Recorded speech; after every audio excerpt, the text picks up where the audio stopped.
and we could hear the bombs in the distance, and we knew that about 45 minutes later, people would come in pieces, that children would be carried in pieces by their loved ones on donkey carts and in ambulances, 4 or 5 in one ambulance.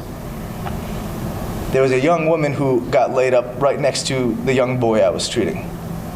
She was 22 or 23 years old, full body surface area burns.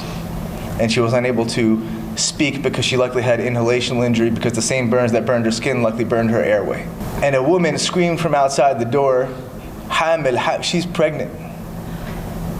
And so we turned her over quickly because she had come in, lay down on her belly, and somebody put an ultrasound probe on her belly, and she had a viable 18 to 20 week pregnancy.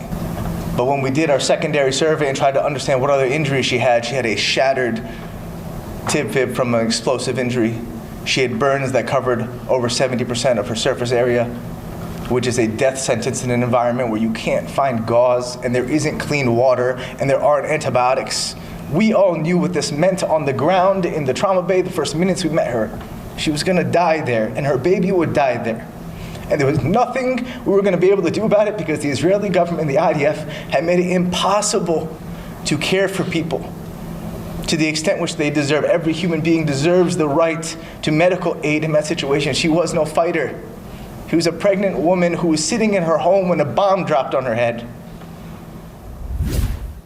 And she eventually moved